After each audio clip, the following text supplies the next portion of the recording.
បរិះនោះកើតមកហើយត្រូវបានរក្សាទុកនៅក្នុងសារមន្ទីរមួយរស់នៅដូចជាសត្វជារៀងរាល់ថ្ងៃសម្រាប់អ្នកទេសចរមកទស្សនាប៉ុន្តែគាត់មិនបានខ្វល់ខ្វាយអ្វីទាំងអស់ព្រោះនៅទីនេះគាត់មិនចាំបាច់ព្រួយបារម្ភអំពីអាហារនិងសម្លៀកបំពាក់ទេរស់នៅយ៉ាងពេញលេញជារៀងរាល់ថ្ងៃដោយមិនបារម្ភពីការខ្វះខាតលើកលែងតែតំបន់សកម្មភាពដែលមានបន្ទប់ថេរតែប៉ុន្មានបន្ទប់ប៉ុណ្ណោះបើប្រៀបធៀបទៅនឹងសង្គមកន្លែងនេះពិតជាឋានសួគ៌នៅលើផែនដីនៅថ្ងៃបន្ទាប់អ្នកថែទាំបានប្រកាសប្រាប់យ៉ាក់អំពីដំណឹងល្អថាមិនយូរប៉ុន្មាននឹងមានអ្នកចិត្តខាងស្រីម្នាក់ទៀតគាត់គិតអំពីការនៅលីវរយៈពេលជាង35ឆ្នាំហើយទីបំផុតមានដៃគូហើយគាត់សប្បាយចិត្តខ្លាំងណាស់ដែលគាត់មិនអាចបិទមាត់បានដើម្បីបង្កើតចំណាប់អារម្មណ៍ល្អលើអ្នកដទៃគាត់ចាប់ផ្ដើមភ្ញាក់ពីព្រលឹមជារៀងរាល់ថ្ងៃដើម្បីហាត់ប្រាណគាត់ក៏បានផ្លាស់ប្ដូររូបភាពមិនស្អាតពីមុនរបស់គាត់ទាំងស្រុងដើម្បីបង្ហាញពីភាពតាក់ទាញពិសេសរបស់គាត់ថែមទាំងបាញ់ទឹកអប់ជាលើកដំបូងទៀតផងមិនយូរប៉ុន្មានថ្ងៃនៃការជួបជុំក៏មកដល់នៅពេលដែលទ្វារដែលត្រូវបានបិទអស់រយៈពេលយូរត្រូវបានបើកបន្តិចម្ដងក្មេងស្រីស្រស់ស្អាតម្នាក់បានបង្ហាញខ្លួននៅចំពោះមុខចាក់សម្លឹងមើលឈរស្ងៀមនៅនឹងកន្លែងប៉ុន្តែមុនពេលគាត់អាចងើបឡើងវិញក្មេងស្រីនោះចង់បើកបង្អួចដោយអន្ទះសារវាហាក់ដូចជានាងកំពុង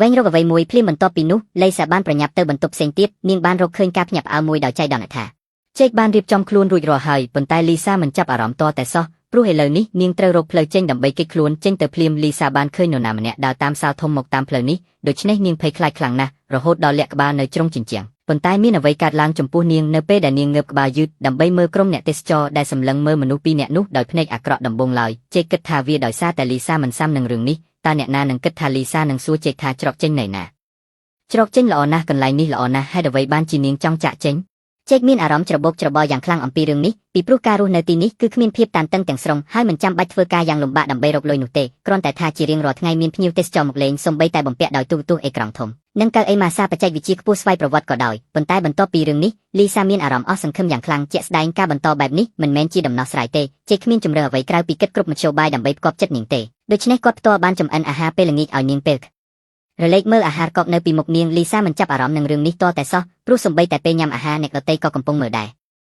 រឿងនេះធ្វើឲ្យនាងមានអារម្មណ៍មិនស្រួលយ៉ាងខ្លាំងពេលឃើញស្ត្រីនោះនៅតែមិនប៉ះចង្កឹះរបស់នាងដោយគិតថាអ្នកម្ខាងទៀតខ្លាចថានាងបានដាក់ថ្នាំពុលនៅខាងក្នុងចេកក៏ប្រញាប់ខំមួយខំភ្លាមប៉ុន្តែនៅពេលនោះលីសាស្រាប់តែសួរចេកថាតើគាត់ធ្លាប់ចេញទៅក្រៅក្នុងរយៈពេលប៉ុន្មានឆ្នាំមកនេះទេប៉ុន្តែចេកស្ទាក់ស្ទើរអស់រយៈពេលយូរដោយមិនឆ្លើយអ្នកម្ខាងទៀតគាត់គ្រាន់តែអន់ក្បាលហើយរីករាយជាមួយអាហារដ៏ឈ្ងុយឆ្ងាញ់នោះបន្ទាប់មកចេកក៏បានសម្ដែងថារសជាតិអាចប្រៀបធៀបទៅនឹងភោជនីយដ្ឋានផ្កាយ5ទោះជាយ៉ាងណាក៏ដោយលីសាបានកាន់ចានហើយស្រែកខ្លាំងថា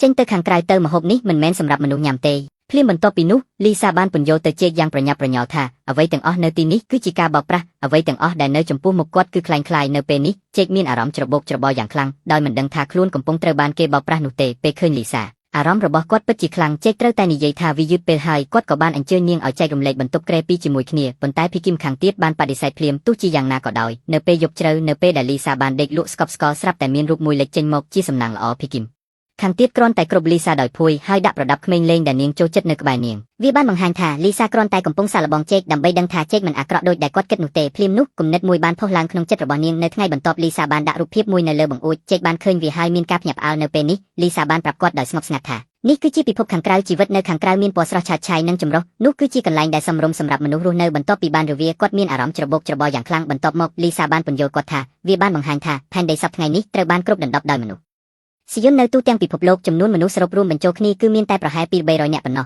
ហើយមនុស្សយន្តឃុំឃាំងមនុស្សជារៀងរាល់ថ្ងៃដោយសង្កេតមើលរាល់ចលនារបស់ពួកគេហើយម្ដងម្កាលមានមនុស្សម្នាក់ត្រូវបាននាំមកទីនេះដើម្បីផ្ដល់កំណើតដល់មនុស្សជំនាន់ក្រោយយោងតាមពួកគេចាត់ទុកមនុស្សដូចជាសត្វទាំងស្រុងចៃដន្យណាស់ចេកគឺជាមនុស្សម្នាក់ក្នុងចំណោមមនុស្សដែលត្រូវបានចាប់ដាក់គុកលីសាបានស្ងប់ចិត្តហើយបានបំបែកស្ថានភាពដើមពីព្រោះនាងបានឃើញពិភពខាងក្រៅនិងមានសេរីភាពមួយរយៈបច្ចុប្បន្ននាងកំពុងត្រូវបានឃុំខ្លួននៅក្នុងបន្ទប់នេះដែលធ្វើឲ្យនាងចង់បានសេរីភាពពីមុនប៉ុន្តែបន្ទាប់ពីស្ដាប់ចេកហាក់ដូចជានៅតែមានការភ័ន្តច្រឡំទោះជាយ៉ាងណាក៏ដោយនៅយប់នោ